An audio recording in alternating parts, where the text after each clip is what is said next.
الحمدللہ رب العالمین والصلاة والسلام علی سید المرسلین وبعد اعوذ باللہ من الشیطان الرجیم بسم اللہ الرحمن الرحیم لإیلاف قریش ایلافہم رحلة الشتاء والصیف فلیعبدوا رب هذا البیت الذی اطعمہم من جوع وآمنہم من خوف وبعد وقال النبی صلی اللہ علیہ وسلم فإن خیر الحدیث کتاب اللہ وخیر الحدی حدی محمد صلی اللہ علیہ وسلم وشر الامور محدثاتها وكل محدثة بدعة كل بدعة ضلالة وكل ضلالة في النار وبعد رب اشرح لي صدري ويسر لي أمري واحلل عقدة من لساني يفقهوا قولي اما بعد تمام قسم کی تعریفیں اللہ رب العزت کے لیے ہیں جو تمام جہانوں کا مالک خالق رازق ہے، اور درود و سلام ہوں ہمارے پیارے نبی محمد رسول اللہ صلی اللہ علیہ وسلم پر۔ انشاءاللہ تعالی آج جو ہے قرآن مجید کی ایک مختصر سی صورت، ایک چھوٹی سی صورت سورہ قریش، جس کو ہم بچپن سے لإیلاف اس نام سے جانتے ہیں، یہ صورت جو ہے 106 نمبر کی صورت ہے، 106 30ویں پارے میں ہے۔ اس میں 4 آیتیں ہیں اور یہ ایک مکی صورت ہے، یعنی ہجرت سے پہلے نازل ہوئی ہے۔ اس صورت میں اللہ سبحانہ وتعالیٰ نے قریش کو، یعنی جو اہل مکہ تھے، جو مکہ میں رہنے والے لوگ تھے، ان کو اپنے احسان یاد دلائے۔ یہاں پر 4 احسانات کا ذکر ہے، انشاءاللہ تعالی میں آپ کو ایک ایک کر کے یہ بتاؤں گا۔ تو سب سے پہلے میں آپ کو بتا دوں، قریش، اور یہاں پر جو لفظ استعمال کیا ایلاف، ایلاف کہتے ہیں کوئی چیز جو دل میں محبت پیدا کرتی ہے اسے ایلاف کہتے ہیں، محبت پیدا کرنے والی چیز کو ایلاف کہا جاتا ہے۔ قریش کے جو ہے مفسرین نے الگ الگ معنی اس کے بتائے ہیں، جیسے عبدالسلام بھٹوی صاحب نے جو ہے تفسیر قرآن کے اندر لکھا ہے، 2 معنی انہوں نے یہاں پر بتائے ہیں۔ کہا کہ قریش جو ہے یہ لفظ کہاں سے آیا ہے؟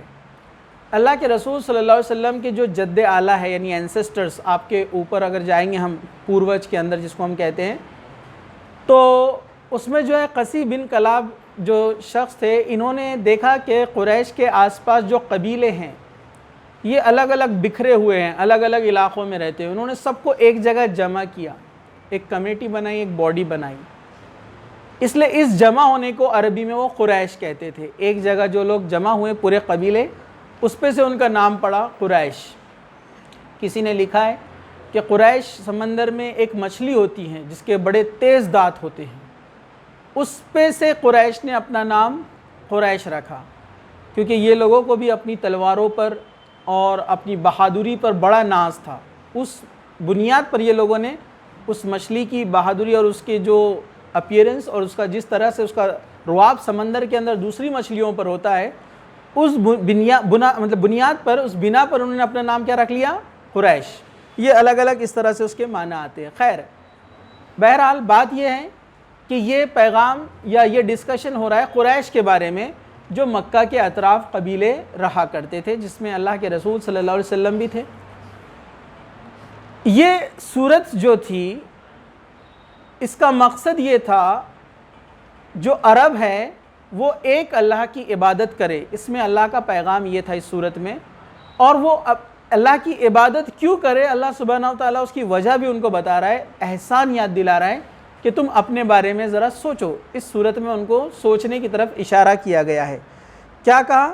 لإیلاف قریش، قریش کے دل میں محبت ڈالنے کی وجہ سے۔ کس چیز کی محبت؟ ایلافہم رحلۃ الشتاء والصیف، شتائی کہتے ہیں سردی کو، صیف کہتے ہیں گرمی کو، الصیف۔ تو ترجمہ اس طرح ہے کہ ان کے دل میں سردی اور گرمی کے سفر کی محبت ڈالنے کی وجہ سے۔ اب آپ بولیں گے یہ کیا بات ہے کہ سردی اور گرمی کی محبت ان کے دل میں ڈالنے کی وجہ سے یہ ایک احسان کس طرح سے ہے اللہ تعالیٰ کا؟ تو یہ بات کو ہم اتنا بہتر طریقے سے نہیں سمجھ سکتے جتنا وہ لوگ سمجھ سکتے تھے جو قریش کے لوگ تھے، جو مکہ میں رہنے والے تھے۔ اصل میں معاملہ ہوتا ایسا تھا، جو عرب علاقہ ہے یہ سردی کے دنوں میں انتہائی زیادہ سرد ہوتا ہے اور گرمی کے دنوں میں انتہائی زیادہ گرم ہوتا ہے۔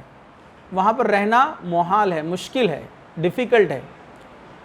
تو یہ لوگ کیا کرتے تھے، اللہ تعالیٰ نے ان پر یہ کیا کہیں گے نوازشیں کی تھی، ان پر یہ فضل کیا تھا، جب بہت زیادہ گرمی ہوتی تو یہ لوگ ٹھنڈے علاقے یعنی شام کی طرف چلے جاتے، سفر کرتے، ٹریول کر کے چلے جاتے۔ شام ایک سرد علاقہ تھا، ٹھنڈا علاقہ تھا، اور وہاں جا کر یہ لوگ راحت حاصل کرتے۔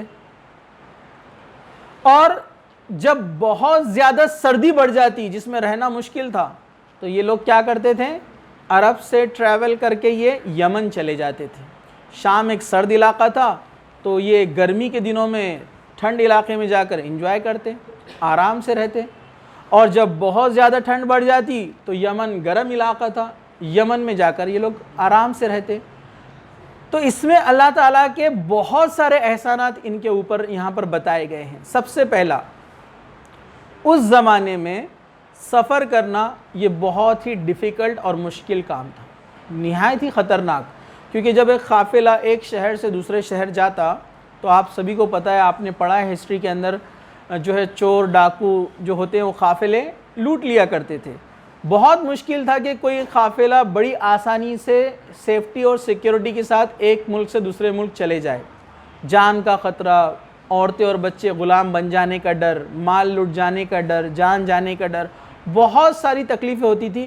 لیکن عرب کے لوگ یہ دنیا کے اندر واحد ایسے لوگ تھے جو بڑی آسانی کے ساتھ ٹریول کرتے تھے، آرام کے ساتھ، آرام سے مکہ سے یہ جاتے سیریا، واپس آتے بنا کسی ڈر کے، آرام سے یمن جاتے واپس آتے بنا کسی خوف کے۔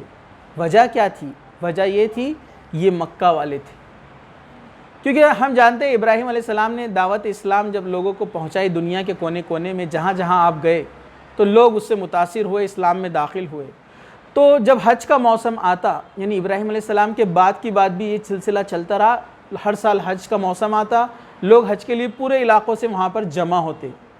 تو دنیا کے تمام علاقوں سے لوگ جب وہاں پر جمع ہوتے تھے تو ان کو پتا تھا کہ ہمیں ایک نہ ایک دن حج کے لیے یہاں پر جانا ہے، یا جو لوگ ٹریول کر کے حج کو نہیں بھی آتے تو ان کے علاقے سے تو لوگ یہاں پر آتے تھے۔ تو لوگوں کا یہ سوچنا تھا کہ عرب والے جب ہمارے علاقوں سے گزریں گے تو ہم ان کو نہیں ستائیں گے، کیونکہ ایک دن ہم کو بھی وہاں جانا ہے۔ مطلب مکہ والوں کی، عرب والوں کے یہ جو قافلے کی جو سیفٹی اور سیکیورٹی تھی، اس کی وجہ کیا تھی؟ خانہ کعبہ، اس کی ریسپیکٹ اور اس کی عزت کی وجہ سے وہ لوگ ان کا ریسپیکٹ کیا کرتے تھے۔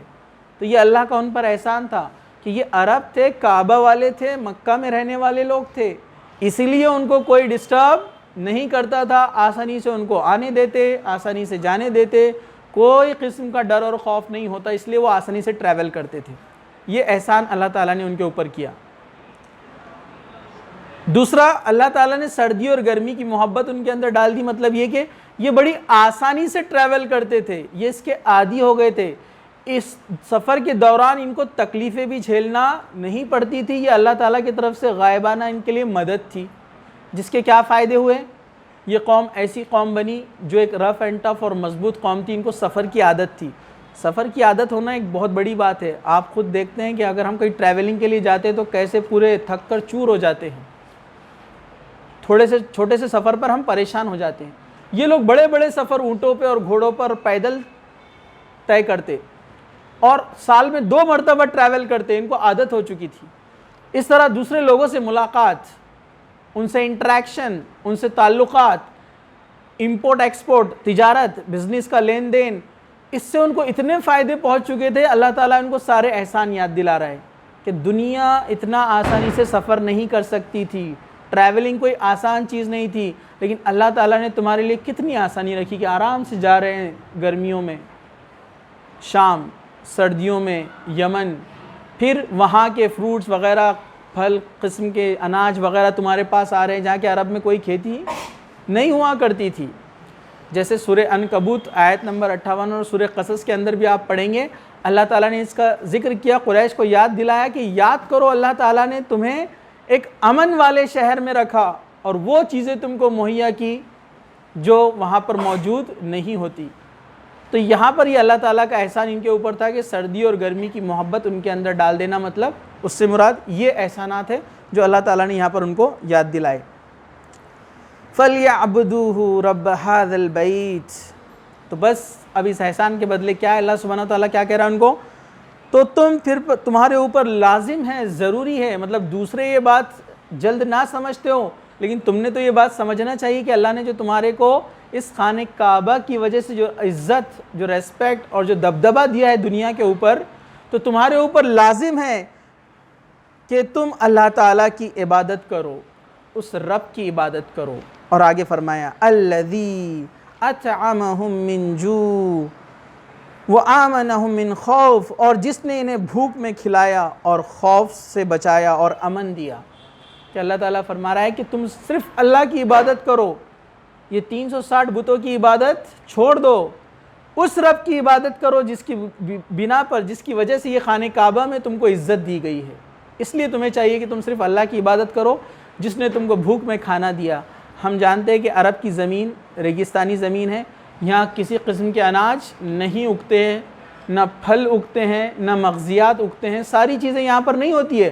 لیکن آپ دیکھیں گے اس زمانے سے لے کر آج تک وہاں پر کسی بھی چیز کی کمی نہیں ہے. تو یہ اللہ تعالیٰ کا احسان ان کے اوپر تھا. اور ہم جانتے ہیں کہ شروعاتی جو دور تھا, حضرت ابراہیم علیہ السلام نے اپنی بیوی حضرت ہاجرہ کو اپنے دودھ پیتے بیٹے حضرت اسماعیل کے ساتھ جب یہاں پر چھوڑا تو وہاں ایک درخت کے علاوہ اور کوئی چیز نہیں تھی. جب اسماعیل علیہ السلام پیاس سے پریشان ہو گئے تو جبرائیل علیہ السلام اللہ کے حکم سے آتے ہیں, اپنا پر زمین پہ مارتے اور ایک چشمہ پھوٹ پڑتا ہے, پانی نکل پڑتا ہے. اس پانی کو دیکھ کر یمن سے آتا ہوا ایک قبیلہ وہاں پر رک جاتا ہے, حضرت ہاجرہ سے اجازت مانگتا ہے وہاں رہنے کے لیے. پھر وہاں پر وہ قبیلے ایک کے بعد جمع ہونا شروع ہوتے ہیں. حضرت ہاجرہ جو تھی وہ مصری تھی, حضرت ہاجرہ مصری تھی, یہ مصر کی رہنے والی تھی, ایجپشن. اور جو یمن سے قبیلہ آیا تھا وہ عربی بولتے تھے, اس لیے وہاں پہ ان لوگوں کی زبان کیا بنی, عربی.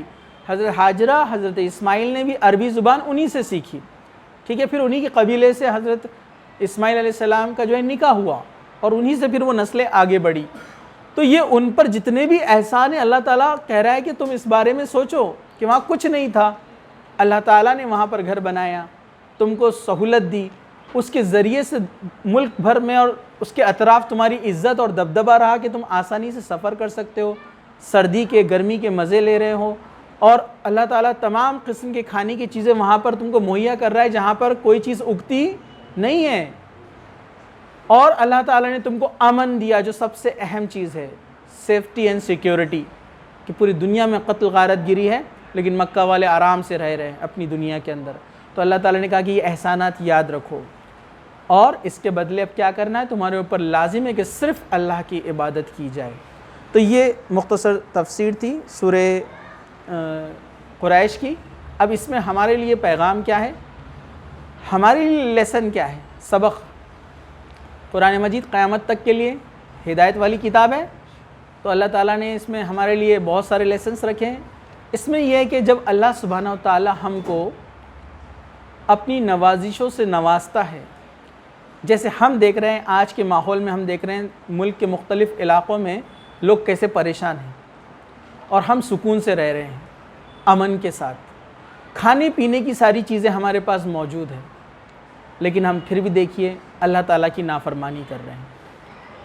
تو یہ سبق قریش کے لیے تھا, کیا ہمارے لیے نہیں ہے؟ ہمارے لیے بھی ہے. اللہ تعالیٰ نے ان کو احسانات یاد دلائے تھے, اللہ تعالیٰ ہمارے لیے بھی ہے کہ ہم اللہ تعالیٰ کے دیے ہوئے احسانات کو یاد کریں کہ ہمارے پاس کھانے پینے کو ہے, ہم آسانی سے بنا کسی ڈر اور خوف کے رات میں سوتے ہیں, صبح ہم امن کے ساتھ اپنی صبح کرتے ہیں, ہم آسانی سے اپنے شہر میں چل پھر رہے ہیں, کسی چیز کا ہم کو ڈر اور خوف ابھی نہیں ہے. تو یہ جب اللہ تعالیٰ کسی قوم کو امن میں رکھتا ہے نا, تو یہ بہت بڑی نعمت ہے اللہ تعالیٰ کی طرف سے.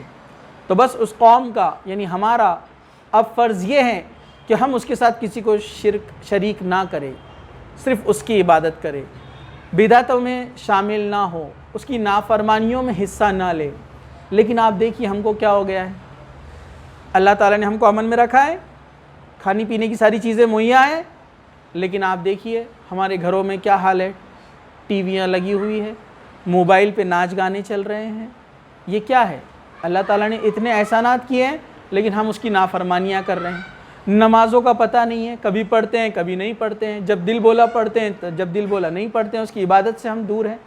تو یہ پیغام قریش کے لیے تھا، اس کی تفسیر میں آیا ہے، لیکن یہ پیغام قیامت تک کے لوگوں کے لیے ہے کہ جب اللہ تعالیٰ نے آپ کو امن اور سکون میں رکھا ہے، اتنے اللہ تعالیٰ نے آپ پر احسان کیے، تو اس کا بدلہ یہ کہ آپ صرف اور صرف اس کی عبادت میں لگے رہیں، اس کی عبادت سے منہ نہ موڑیں، شیطان کی پیروکاری نہ کریں۔